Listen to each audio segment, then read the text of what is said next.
Welcome to the Positive Pen Podcast, where your stories and soul work matters. Now let's dive in.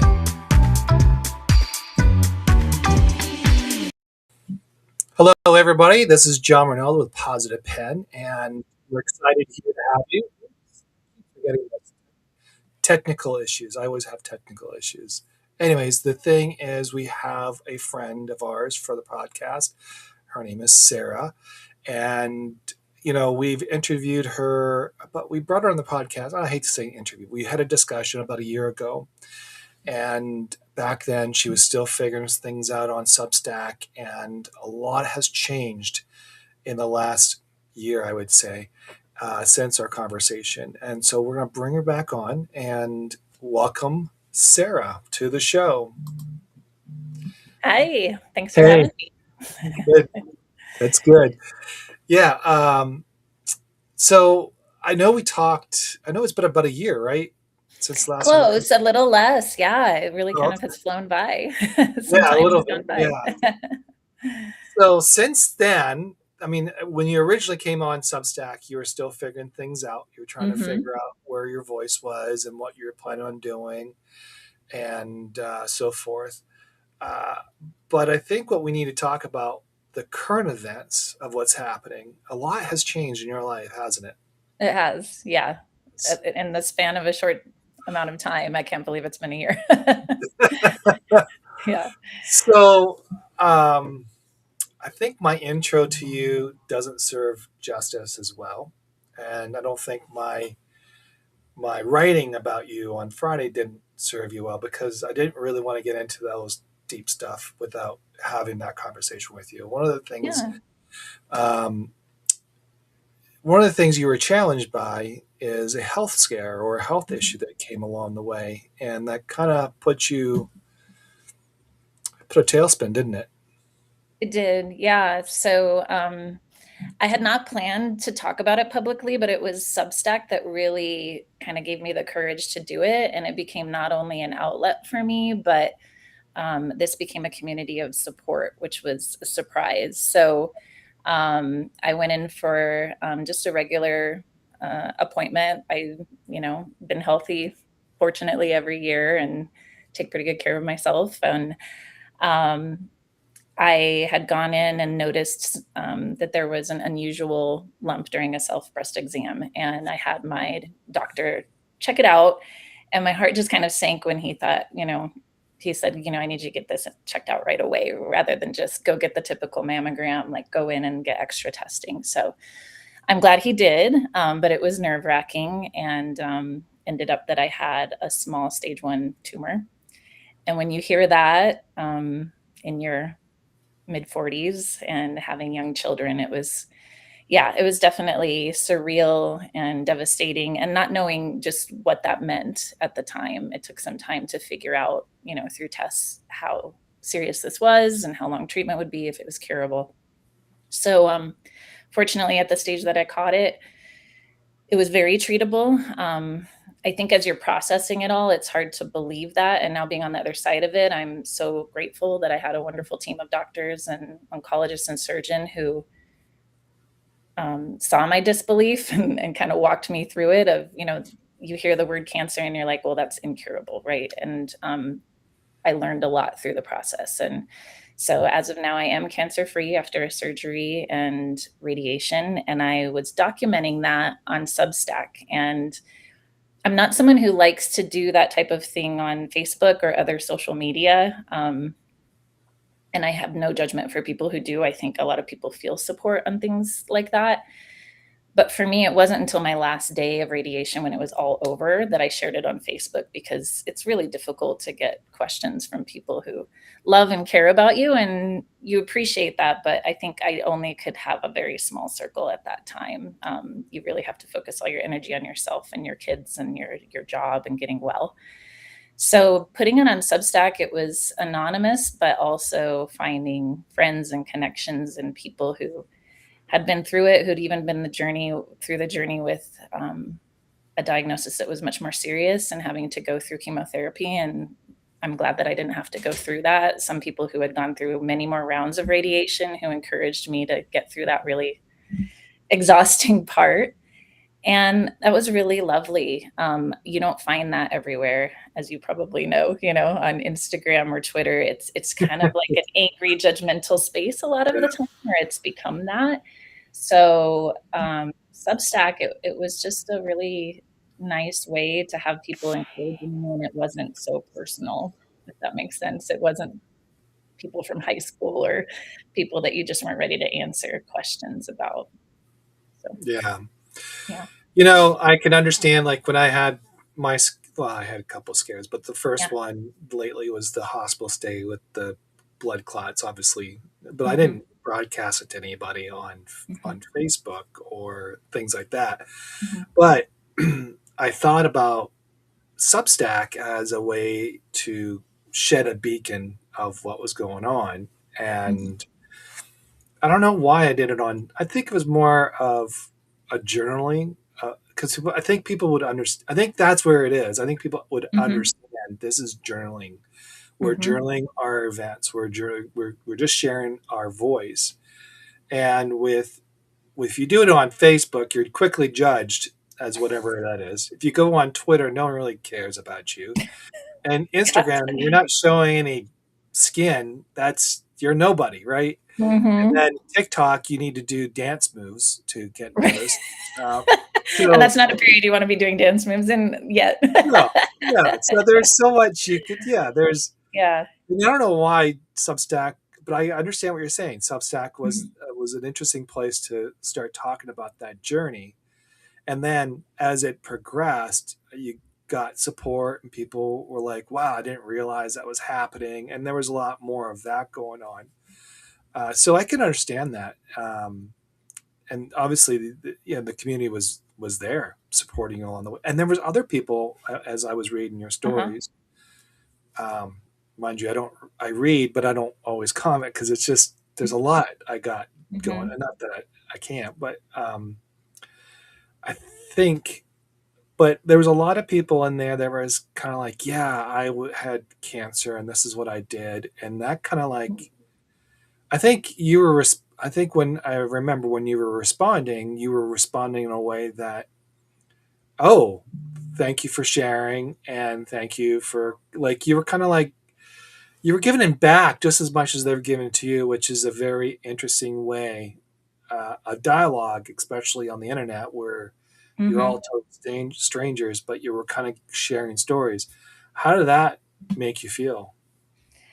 Well, I was at a point, when I started sharing about it, that I was ready to do that. When I first was diagnosed, I had been doing this, as you said, like a journal, and it was Yeah. really, it wasn't like I'm gonna find a niche and I'm gonna get a following. It was, I miss writing. I'm a journalist. I love telling stories.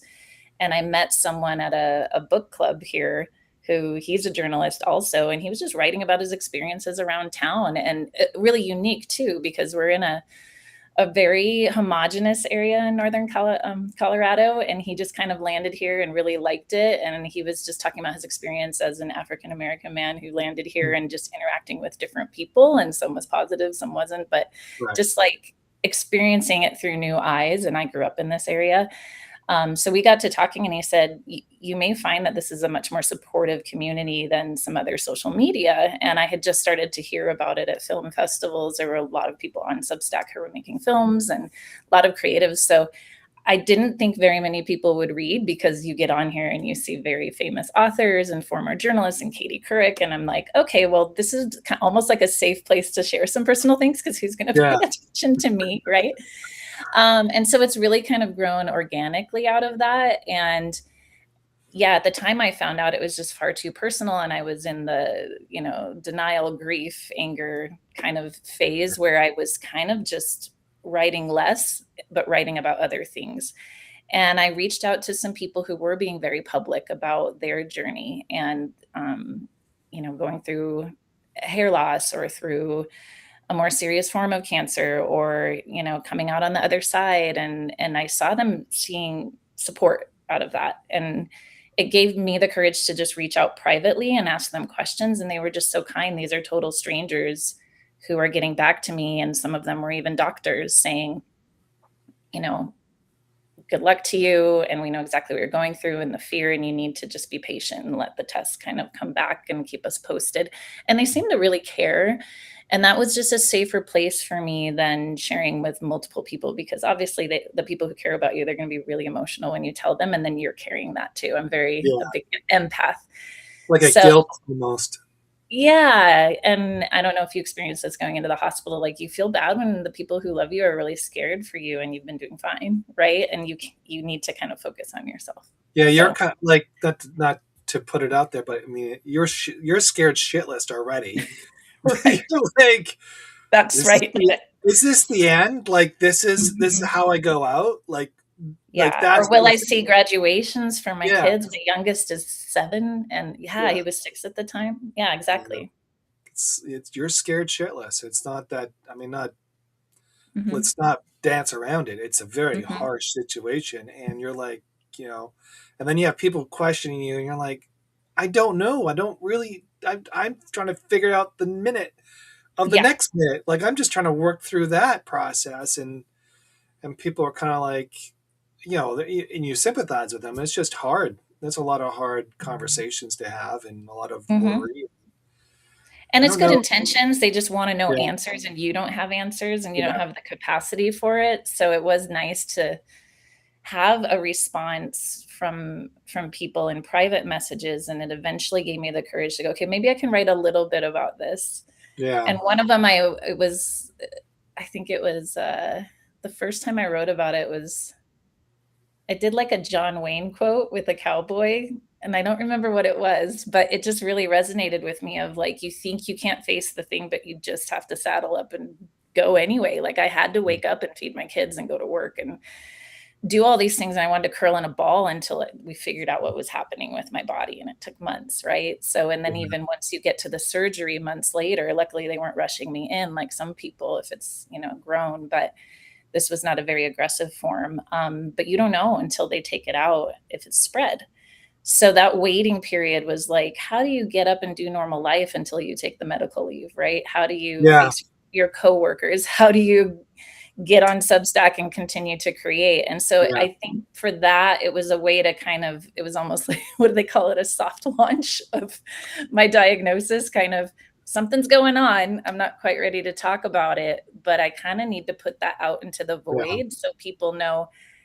It would be kind of fake to be writing like, oh, so normal things are going on and I'm just going through my journey of life. It was like everything came to a screeching halt, like you said, just scared out of your mind and yeah, put on your heels, and everything had changed. And out of that, it just kind of kept flowing from there. And I really appreciated that there was support and not, I guess, unsolicited advice.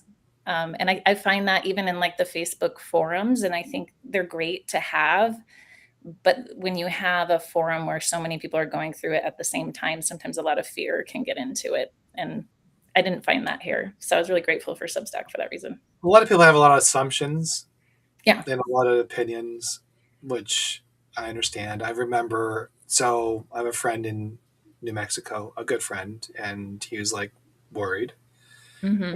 and rightly so. And then he's like, "You need to go to here, and you need to get this done." And I'm like, Hmm. "Wait a minute, you're not understanding that. Like the treatment plan is this, and then that.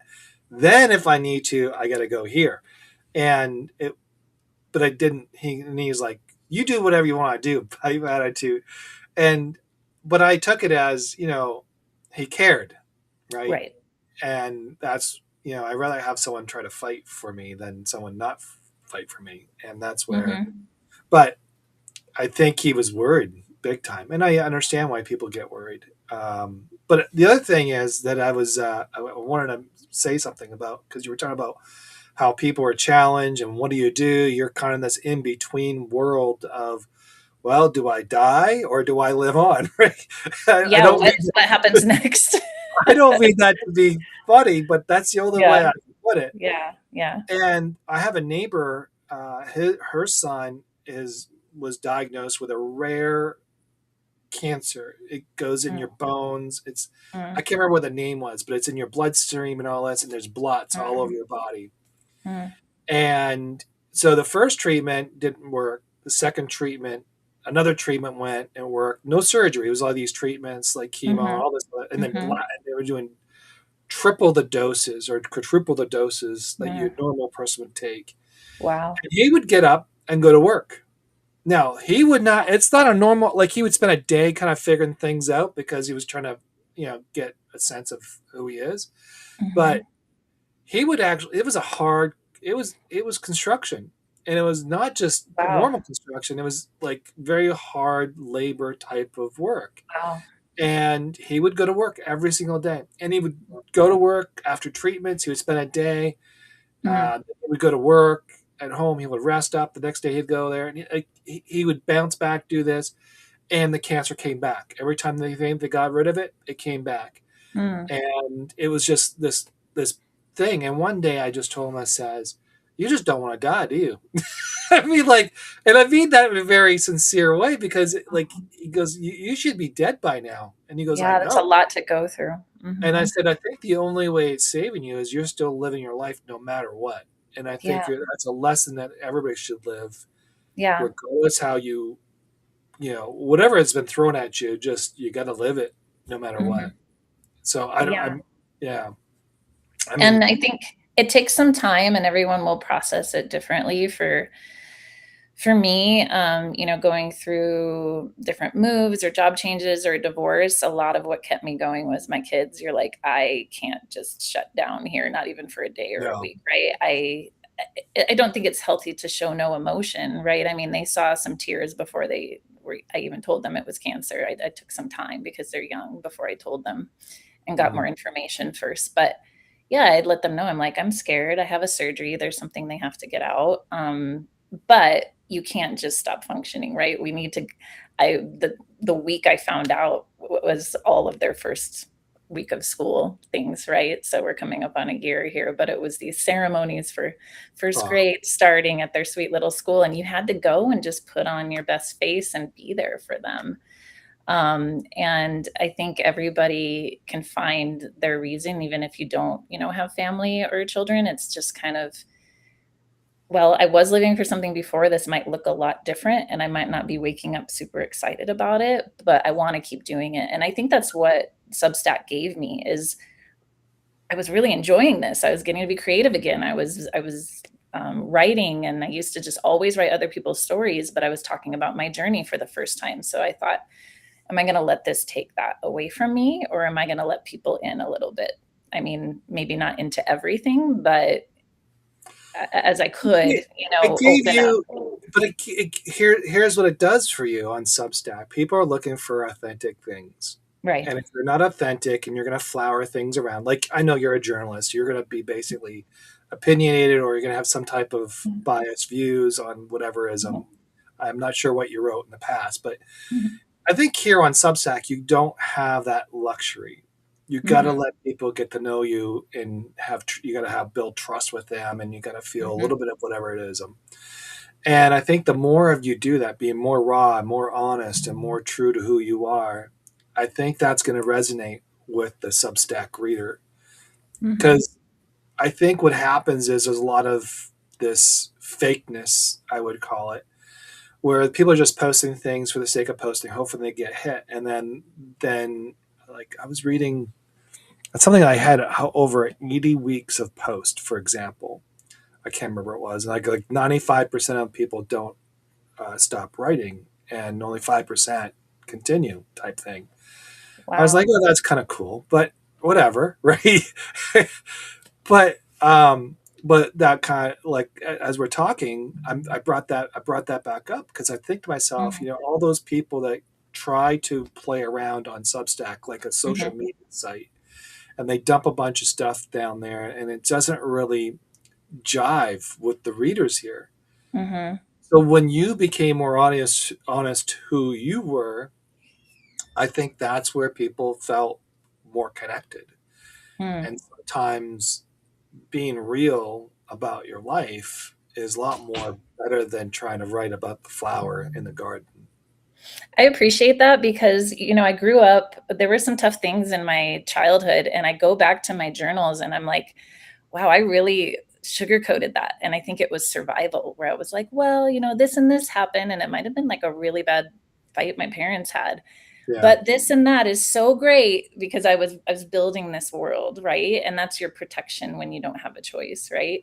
Yeah. And so this journal was a much more real on Substack, the kind that your therapist pushes you towards, and you're like, I don't want to write that down, right? I don't want to write the real stuff. Can we just write Yeah. about the cool stuff? Let's write about, meeting Bill Murray, which was really fun, and that was one of my first posts. Yeah. And I was in a really great place in life. I am again now, but it's got a really different depth and different flavor now. Last summer was all about, and this is something I'm really kind of growing through, is I wanted to have the same kind of summer this summer as last summer. Just like I was traveling, I was seeing the ocean. I had years of kind of financially rebuilding after my divorce and moving jobs and everything. Yeah. And I had saved up a vacation fund. And so this last week I did take my kids on vacation, but only for 3 days. And then built in these 3 days where we're all just at home and decompressing, seeing the fireworks locally. I'm just doing it differently. And I used to just be the person who was, okay, I need to show them so much when they're with me, right? Because that's my time with them. So we're going to the mountains every weekend, and then we're going and doing this and doing that. And my son said I'm the fireworks parent. He just is like, always know what to expect at the other house, but on the weekends with mom, it's fireworks. What are we doing, right? Just spontaneous. Which was such a great compliment, because I am more spontaneous, and sometimes I would judge myself for that against people who are like, let's have it very structured. And I do structure, our days when there's school and work, but I like to just leave things open. If it's nice out, we're going to go to the lake, or we're going to go here. So last summer was about adventure, and I met someone who is going to be on one of my upcoming podcast episodes when I was with a friend in California, and we went to a winery, and I started to talk about the idea of this podcast. And she just opened up and shared her story, much like when you're authentic on Substack. I was just having conversations about, here's why I want to do this podcast and what happened to me. And that elicited authenticity from people who were perfect strangers, and you never would have known their backstory. So this winery owner just told me part of her life story and got tears in her eyes, and you would look around and just think it was all handed to her, and it wasn't. I mean, she found this piece of land, and then the wildfires just wiped it out. She could have just quit at that point. She left a lucrative career in commercial real estate to build this thing, and it was wiped out. And her father passed away during that time. And so she talks about this in our interview. And I just was like on cloud nine. I'm like, I actually recorded an episode, and, unlike you, John, I just had not gotten off the ground. It was 3 years of friends and former colleagues encouraging me. Well, 6 years total, because when I left the news business, there were photographers who were like, Sarah, don't stop telling stories. Go start a podcast. And I'm like, oh, I will. Right. But I had little kids. And so I can't judge myself for that. But finally I was like, okay, I'm making it happen. And these connections are just coming together. It's like the universe is saying it's time. And it was only, 2 weeks after that I got this diagnosis. And I immediately canceled the trip to go back out and interview her. And you talk about continuing to live your life. That was a point where I was just so sad, because I had another trip booked out there. Luckily, it was booked on miles. From the airline had screwed up and gave me bonus miles last 4th of July. That's nice. So, yeah, it was nice. They lost my luggage. It was kind of like a terrible first day there, but those miles I had used. And so when I canceled it and then talked to the nurse, she said, you know what, you do have some time. I thought I was going to be like rushed into surgery or something quite serious, like your neighbor, right? Because you hear that word and you're like, life is over. Like, we're going to just stop. And she said, no, take that trip. I think you're going to want to take that trip. And on the one hand, I was like, well, that's scary, right? Like, what is ahead of me? We don't know. And on the other hand, I was like, good, because I don't want to lose what I was looking forward to. I want to go have this conversation with her. I want to record it. And we're almost a year later, and I am carrying some guilt of like, I haven't put it out there yet, but all of them have been so understanding of, I told them when I was interviewing them, this is what I'm facing right now. So it's going to take some time to get this episode out there. I don't know what's next or how my body is going to respond to everything. And it took some time, but I'm really excited about it now, because I'm more in the mindset now to put it out there. Had I just forced myself to make these episodes while I'm going through treatment, I wouldn't have had the energy to keep it up, and I think it would have just died. And like you said, only 5% keep writing. I've written less than I could have if I had not had this going on, but I've been able to keep it going, and I want podcasts to be sustainable. So I couldn't continue to push myself. And I think it's really hard to come up against your limits, especially if you feel like, hey, I'm younger, I'm not 85, like, why am I going through this? But that was my something exciting to live for. Of course, my kids are my world, and that's, really important to be there. But it's that what brings you alive is the storytelling. And I've just had to say, it's okay that this is delayed, and it's okay to say no to some people. I think even with you and some other people who reached out to have me on their podcast, I had to say no, and I didn't want to, but I'm like, this is a time when I really need to go inward and I need to rest. I'm taking medication that's making me super tired.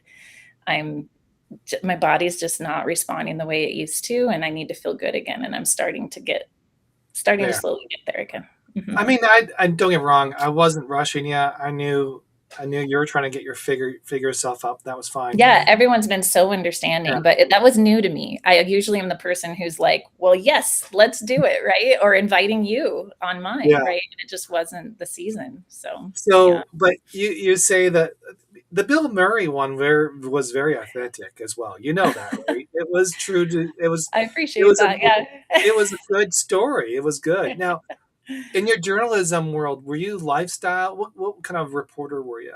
That would have been a lot more fun. And you know what? It was a news anchor who was a professor who talked me out of it. I wanted to be an Entertainment Tonight reporter. I was going to school at USC. We're in Hollywood, and I think that would have been a lot of fun. I had some opportunities to interview bands while I was a reporter, or athletes, but I was doing crime, investigative, all this serious journalism. And, while it had meaning, it psychologically could wear you down. And that's why I posted the post I did about, the world is yelling at you, because at the time when I first got into journalism, it was mostly just, we chose our news, right? We could turn on, way back when, we could turn on a few news channels, and it evolved into 24-hour news cycle. But now it's just constantly coming at us through our phones. And so I have had to really be conscious about just shutting it out. I don't have news alerts on my phone right now. And that's crazy, because every day I had started my morning with the New York Times and listening to NPR early in the morning on my way in. I needed to know everything before everyone else did.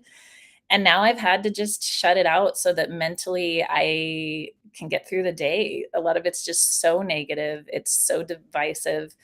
And what I really love is just watching reels about the World Cup right now, and just I'm not a huge soccer fan, but I absolutely love just seeing all the positivity coming out of that. So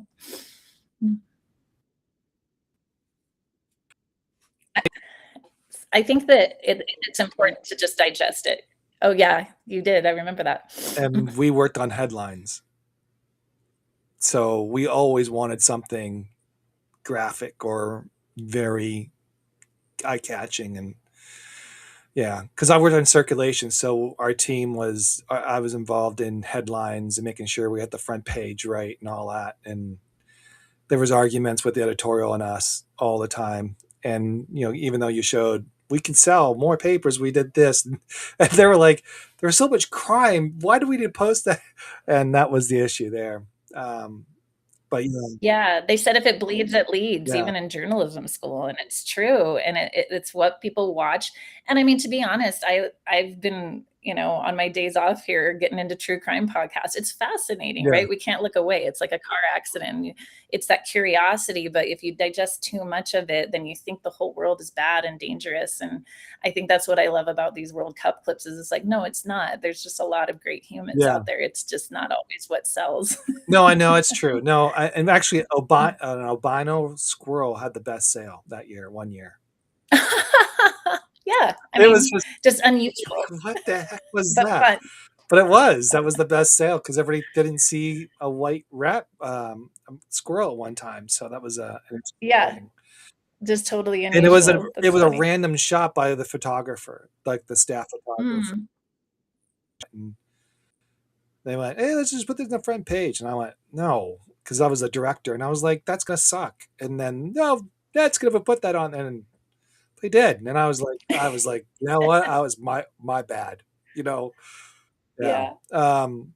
That's amazing. But yeah, I mean, the Bill Murray story was super fun. It just was kind of a random Yeah.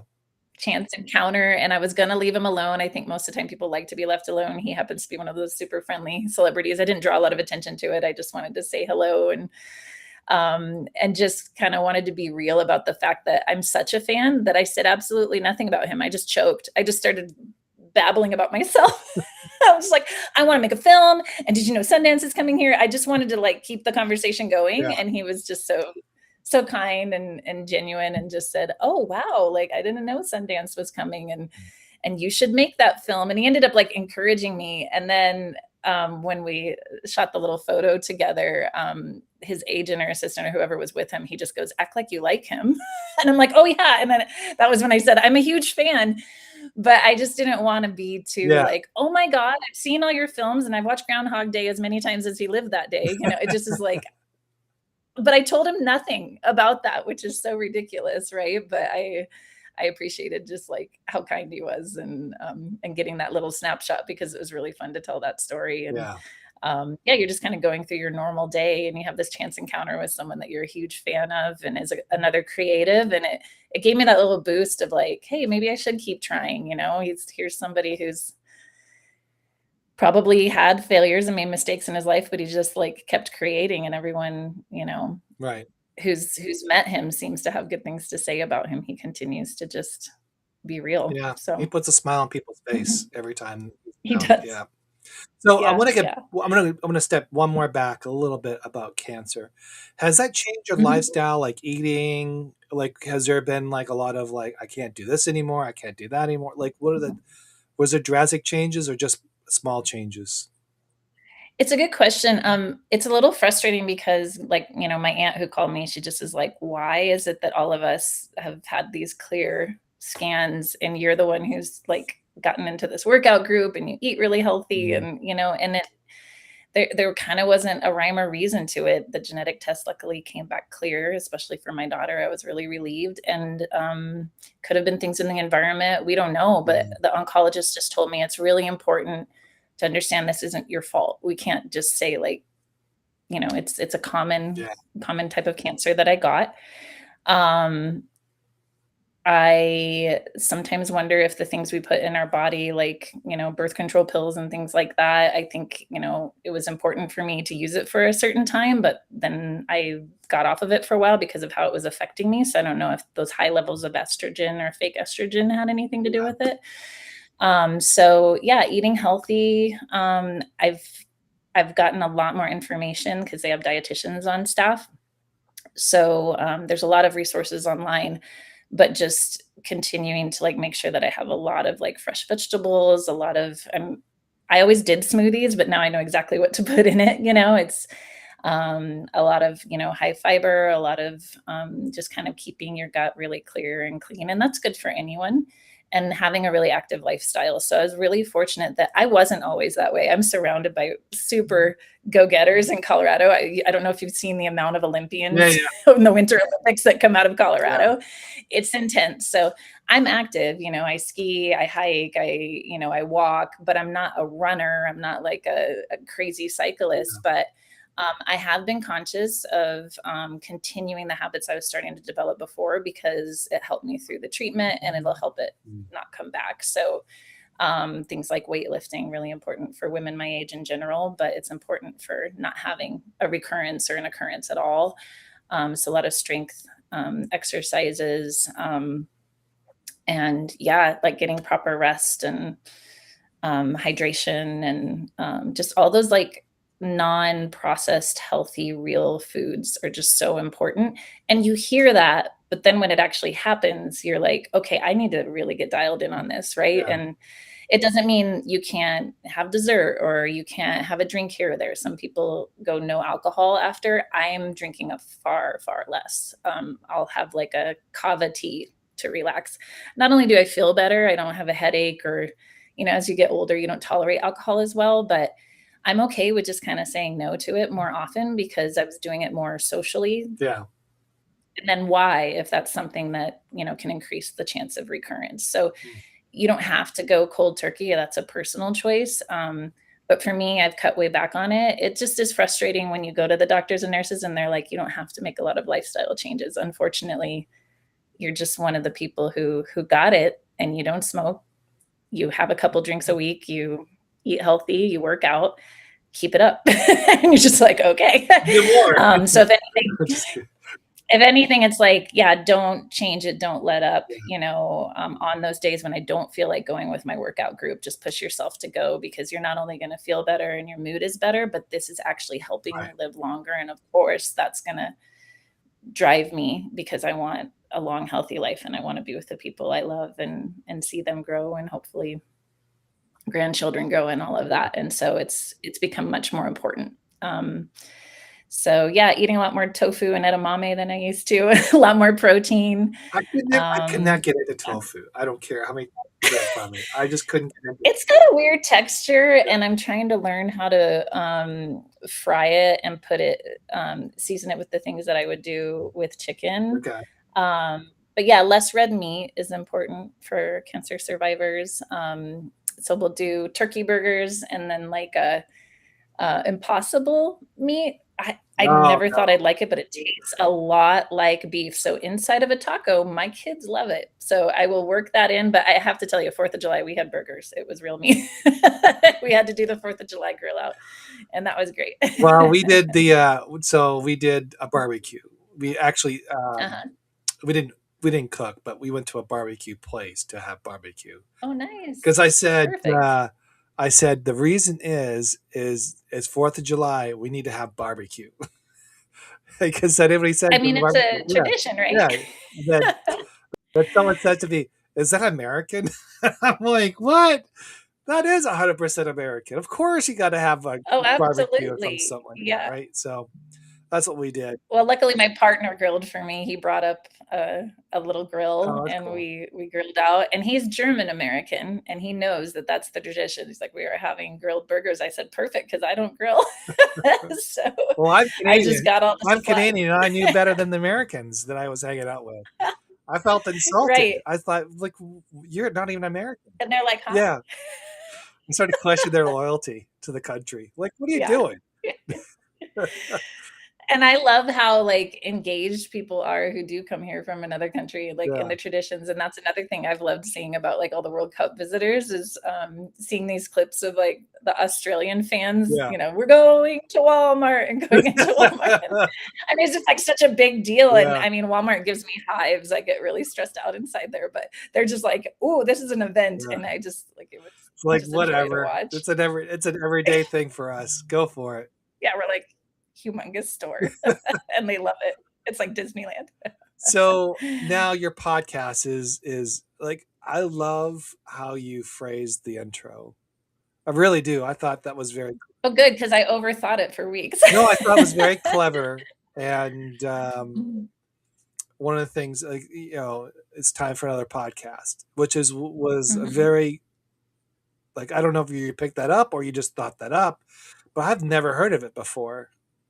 I have a fun story about that, actually. I cut it down a little bit because I thought if I left it too long, people would be confused. It wasn't great audio, and they might be like, hop off my podcast because it was kind of odd.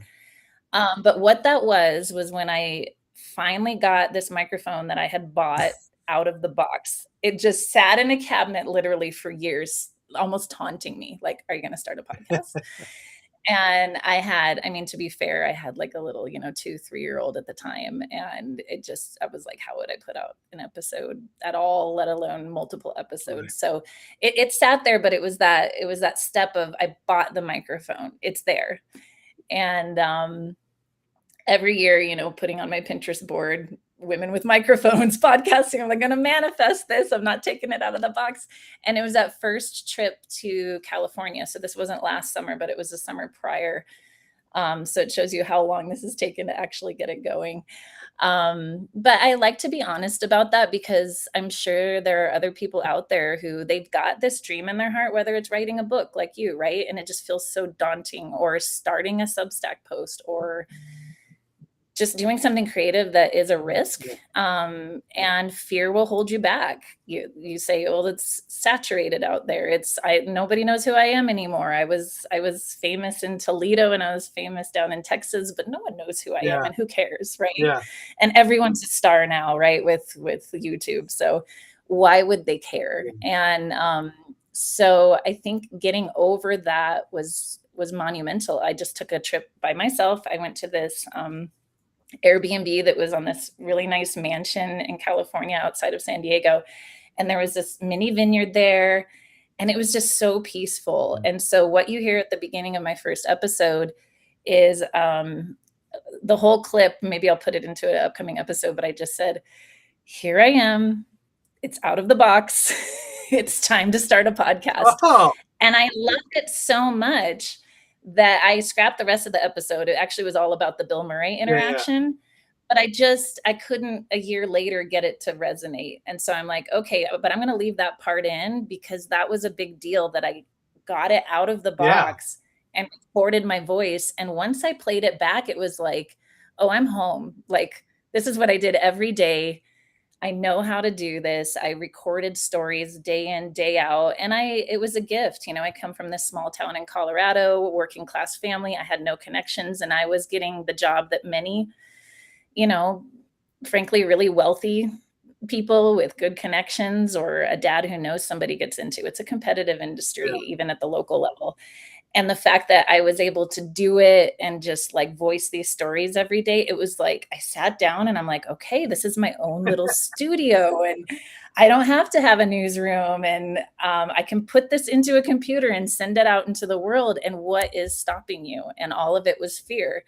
So I really appreciate your feedback and appreciate what you wrote about me, because actually it encourages me to keep going. When you see an outsider's perspective, you go, oh yeah, I have been getting good feedback. There are people who care. There are people who have similar stories. So I don't have to have Oprah on my show. I don't have to, and I'm fortunate enough that I was able to land these filmmakers who made bad press. And they were named as among the top 10 documentaries to watch a year ago by the New York Times. I mean, that's a pretty short list. That's huge.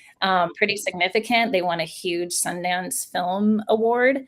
And I met them just by volunteering up at Mountain Film and Telluride, because like you, I was passionate about making a documentary, but also haven't raised the funds. So, but just by going, I made that connection. And it's like, okay, well, this is something I can do without raising funds. I can tell their story. And so I already have these recorded, and I'm just so excited to put them out there. But making this first episode, I didn't realize it'd be so hard. I'm like, why is it so hard just to get this first one out there? And I think it's because then it's launched, right? And well, it's perfection.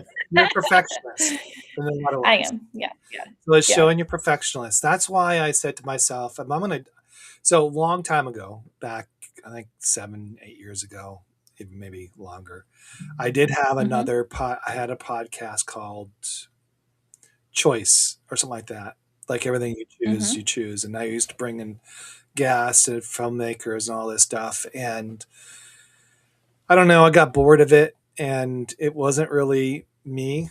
And then when I launched this again, and then when I relaunched it, I said, no, I'm going to do me. This is going to be about me. And one of the things I wanted to do was I wanted to introduce people to new faces to Substack, but focus on Substack mostly and make it more of a platform of Substack, because I wanted people to see other writers. I wanted people to see their books they're writing. I wanted that message to get out there and have dinner conversations about who they are, what they're about, so people got a little bit who they are, a little bit more understanding about them. And really, that's what it was more and more. And the more I'm doing it, the more I'm feeling more natural at it, I guess that's the best way to put it. I'm not forcing the conversation. Right. That's where, and that's why I said I'm not going to. That's why I said I'm going to do this live, and I'm going to post the whole thing live. And I don't really care if we screw up or I say something stupid or whatever. I mean, I'm not going to sit there and go, I'm not going to get beat up on it, right? Right. And I love that. It forces you to put it out there, right? And then just keep fine tuning it. And I love that about live news is there's no redo. That's why I did it No. 5 million times. My intro podcast is because I could, but you doing it live, Yes. it's not only brave, but it pushes you to just get it out there, and you get really authentic conversations out there, which is great. Absolutely. Yeah. And that was the whole intention. And, more that I focus on the Substack, but I'm not just looking for anybody in Substack. I'm looking for people who have a story and to show Mhm. that story as a beacon of light, like your story, yours a beacon of light. Like, people with cancer survivors, they're beacons. Like my dad had stage 4 cancer, like my neighbor. He died. Obviously, my father died, but he taught me a lot about courage. He still fought it through. Like he was living a life. And I think if COVID Mhm. didn't happen, he would still be alive in some ways. Mhm. Unfortunately, he had it in Mhm. both of his lungs, and it just there was no way Mhm. to um, overcome that. But he was doing I'm what so he, sorry. That's really tough. yeah. Yeah. Thanks. And overall, that was that's a thing to hard to overcome, like because it's in both your lungs. There's no Yeah. way you can lose one lung, you lose both of them. And, Mm. and he wasn't a he's 77 years old, I think it was at the time. So Mhm. he wasn't on the list of transplant. That's not going to ever happen. So, Mm. um, but at the end of the day, that's where when you look at people fighting through the challenges that they have to go through to get to, like, even going to a funeral. Like I know someone on here is going on a funeral that is traveled and go on Mhm. there. Even doing that daunting task of the last moments of that Mhm. memory. I mean, that's a hard thing to do. You're traveling from here to another Yes. country, and you haven't really spent any time there in a long period of time, let's say. Yeah.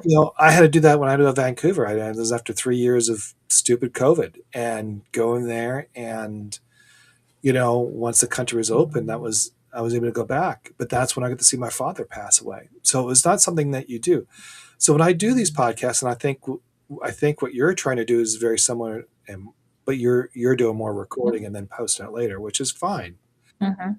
I think that's where people miss out on what people are I'm just guessing. I don't have any marketing materials, something like that. This is John thinking out loud type thing, right?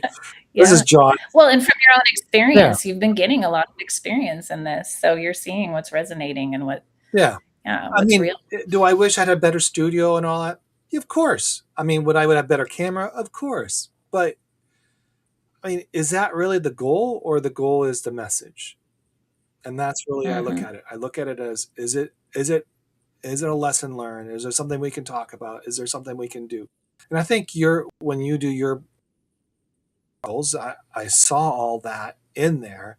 So I'm assuming, I wouldn't say assuming, I know, I should say, it would translate into a very good podcast because you're going to pull out the right stuff to get the message out there, and you're looking for it. Plus, you're very, you're nuisance. You're probably a very to detail. Like we need to get this right before you publish it, and that's the Mhm. journalist.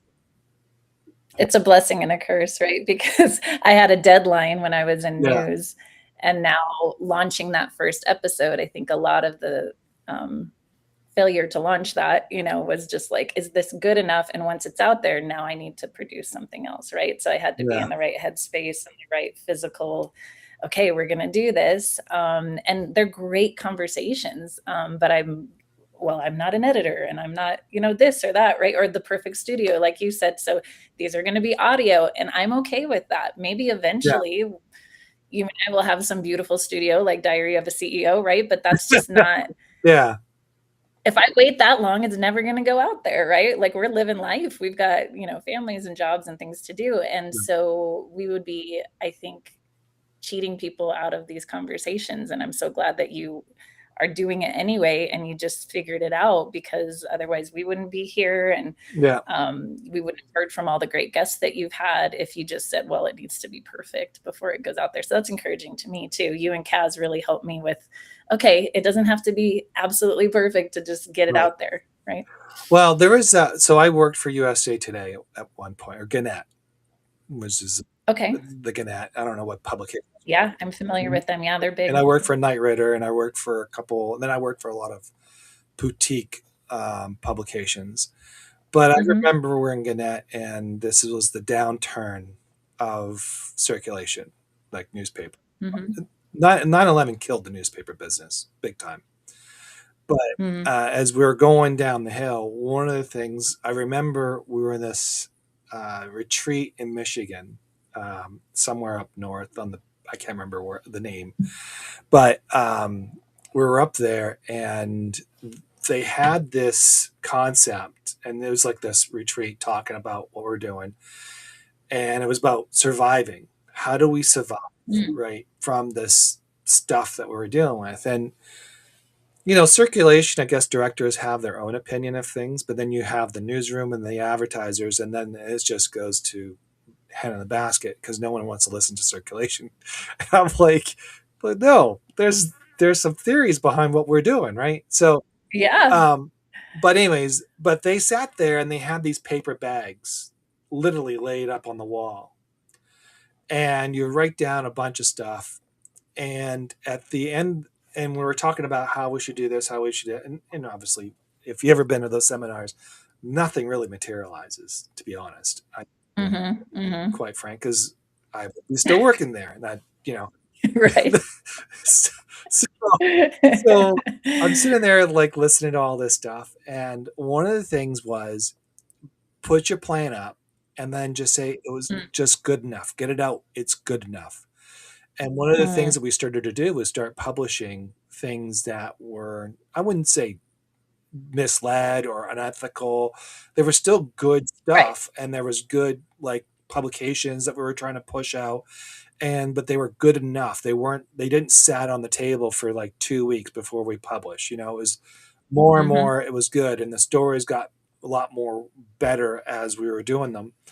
And we saw a little bit of a spike of sales, but the concept that I keep thinking is, you know, throw it up, take what you think is going to work for you, and it's good enough. Like, for example, with Yeah. podcasts, it's good enough. I remember when I was doing Substack, I was doing 7 days in a row writing, and at first it felt good because I was just getting out my thoughts, and all that. Mm-hmm. But that wasn't good enough because the quality wasn't always great, and sometimes Mm-hmm. people would skip or read, and then I trimmed it down to 5. Now I'm like 3 days. Yeah, it's hard to get that much quality content out the door. I Yeah, mean, it's good that you were disciplined to do it, but I find like in the beginning I was so inspired, and then I was like, hey, if I can get a weekly post out there, whew, yeah. and then maybe work my way up to Well, 3, well, right? I had the Because I had the newspaper mentality.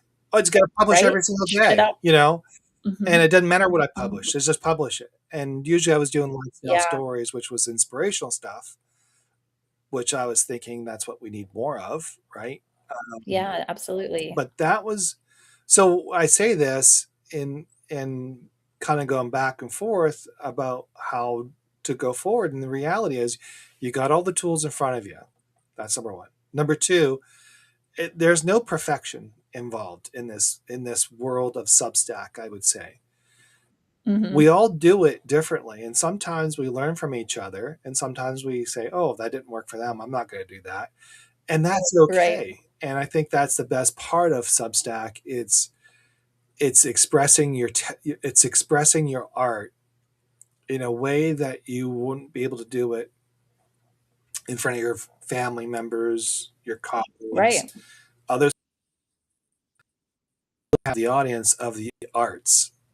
Because I think on Substack, there's a lot of artsy people on here, and that's a good thing, not a bad thing. It's a good thing. And then I think there's Well, also because the they other, understand it, right? They understand yeah, it's art and they understand there's a yeah. process. Mhm.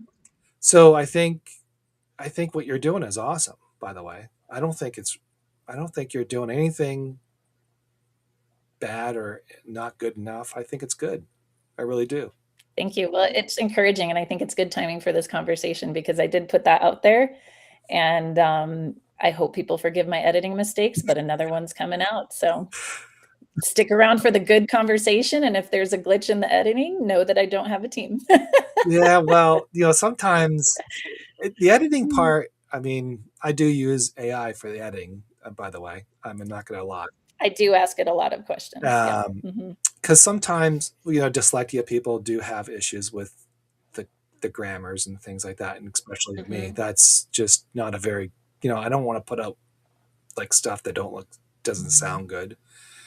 So Right, I do right. make a conscious effort to write it out and make sure I have everything down before I do any editing. Um, Mm-hmm. and that's just being honest. I'm not going to lie and not say I Mm-hmm. don't use AI. I do, but I don't use it to write content because that's just Mm-hmm. not good. Yeah. Um, and I think and that's helped me to be a better writer, honestly. I mean, I Mm-hmm. mean, I think it challenged me to be smarter in the way I write and to be clever. And Mm-hmm.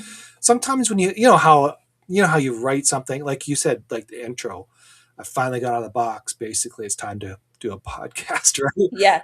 But sometimes you have like these moments in your head and you're trying to write it out Mm-hmm. and it's not coming out quite, and you don't want to Mm-hmm. write it out, but it helps you to kind of like think it through and say, how does this sound, and they'll help you figure it out. It's very useful for that. Yeah, And yeah, I've really appreciated that through the whole process because I didn't know how long certain intros or teases should be. And so I tend to be very wordy and it can help me condense yeah. it and edit down my actual words and my thoughts and get them into something. So I'm really glad you liked that opening because it was a little bit of a risk where it was kind of like wasn't great audio, but it was organic. It was actually a mic test. I wasn't going to put it on Oh, anything, okay. but it was me kind of like telling myself, all right, this is it. It's out of the box. It's time to record a podcast. And I liked it so much. It just reminded me like, hey, this is when you were courageous enough to get it started. And now you're actually putting like the polished version out there. So I thought it was kind of fun to leave it in. So when are you going to publish your next episode?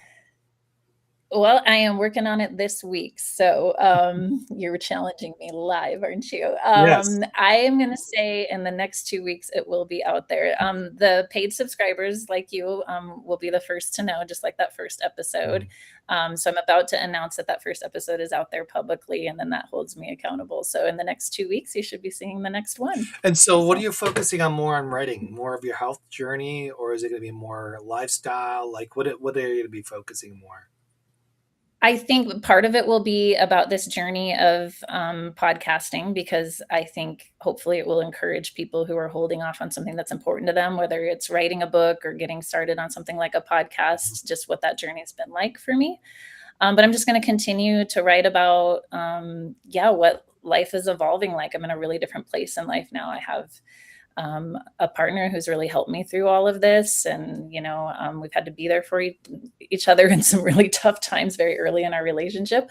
And then just the way that adventure looks now, like I said, like I used to just push myself to go do everything. And now I'm having to really thoughtfully say, when does that make sense? Right.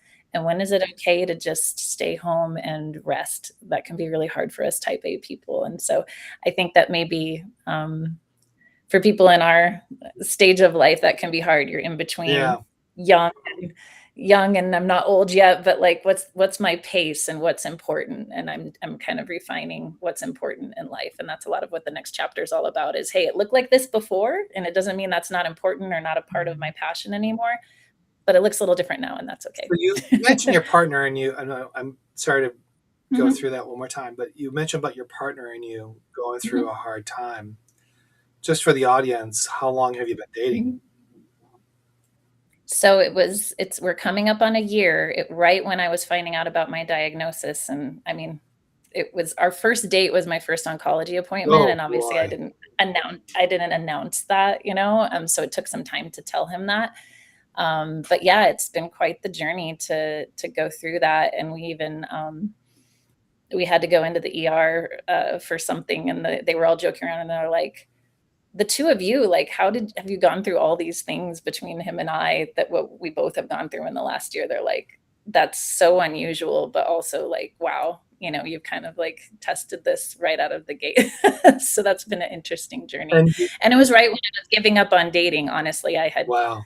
I had kind of shut it down, and this was somebody who had reached out to me, and he was in overseas with his kids, and I was like, okay, I'll talk to you, but I was just really not on my radar. So it's funny how life happens that way when you're least expecting it. So, and so you're tested your relationship, and Mm-hmm. that's awesome. I mean, and obviously, was there any fracture any time, or just more, just kind of like this is what it is, we're dealing with it? I mean, it hasn't all been rainbows, right? I Yeah. mean, you're going to have your ups and downs figuring it out in normal circumstances. But I think what it did is it showed me very early on what is his character. And he saw me at my weakest and came and, helped take care of me after surgery. And, you're not like looking your most glamorous at that point, right? It couldn't be kind of, it was normal at first, but I was stressed from the beginning, and he didn't walk away from that. And I thought that was That's awesome. really remarkable. Yeah. And he had been through, his own, fall and accident and lots of surgeries, and openly shared that with me and encouraged me as I was recovering. And I think it was a way for us to just see, okay, we both have made it through stuff.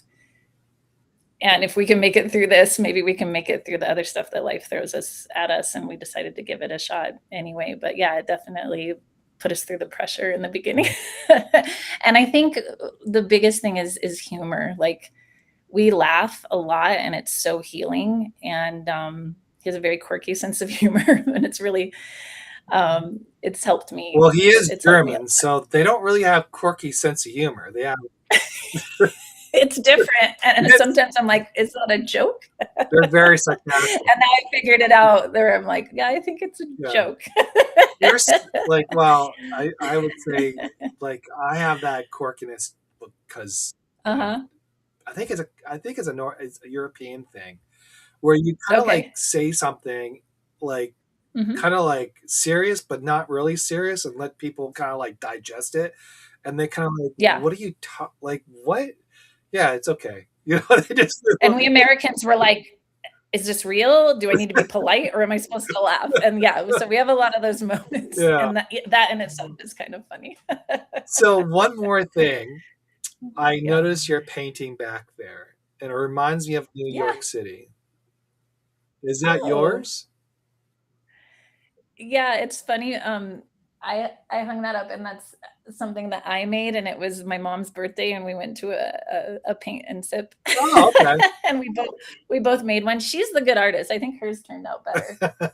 Um, yeah, so it's not like my Is that finest supposed to be like production, New but York City? it's Because I fun. see there's towers there. It looks like a skyline, but it actually is supposed to be mountains at night, Okay. and it's a lake in front of it, 'Cause and then I've stars seen it falling. like this.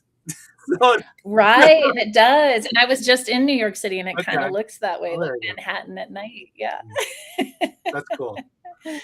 Well, is Yeah. there any lessons learned or anything you can share that people can take away from this moment? Well, I mean, we covered a lot of things, and I guess it's just, we all experience fear. And this whole last year, I've had debilitating fear from that first date I was just talking about, and knowing that I had cancer and thinking, why am I even going on this date, right? But I'm going to go anyway. And almost a year later, we're still together, but I was terrified, and I was afraid to go to work and do the normal things. And I was scared to tell my kids when I got the tumor out what this was. And we've gotten through all of it. And I'm afraid to put this podcast out there. So be gentle on me, but I'm going to do it anyway. And I hope that lesson helps anyone who maybe was on a certain track. They might have experienced a certain amount of success, but life changes happen. None of us are exempt from that, right? Things are going to hit us, like what happened with your dad, right? It's unexpected. It stops you in your tracks, and it's okay if you retreat for a little bit, but don't lose sight of the things that bring you joy. And thank you so much for doing the positive pen, because it's been uplifting for me, and it's been a wonderful way to keep encouraging me on my journey. It's connected me with Kaz and other wonderful people who, it's so important, I think, to stay connected with other creatives, because it's not an easy journey. You don't always get great feedback. Sometimes no one reads something, right? And when we can talk to each other and encourage each other, you form that community. And I'm grateful to you and to Substack for that. So yeah, Well, hopefully that's the lesson, is do it afraid, and good things sometimes happen. well, I'm looking forward to the podcast, and don't make it a big deal. Just Thank you. make it a post. Just do what you got to do, and Good enough. just good enough. That's the lesson I got from this conversation. Good enough. But no, thank you. I'm grateful that things are getting better. I'm grateful that you have somebody in Thank your you. life that's helping you along the way. Mm-hmm. And I'm grateful to hear your children are doing well, even They are. through this, even though they don't see mom being firecracker anymore. But I have the moment still. yeah, Yeah, we're still doing some dance parties, but yeah. yeah. So I thank you very much for this time. And Yeah. actually, everybody that has been on here, I thank you. Thank you, everybody, for joining us today. Thank you. It was a lovely time. So, in the meantime, Yeah, likewise. next week we'll have another podcast. We'll be interviewing authors from the June 30th, or the June book tour that we're doing, or the book promotion, whatever. I keep forgetting what the Substack authors. We're promoting them.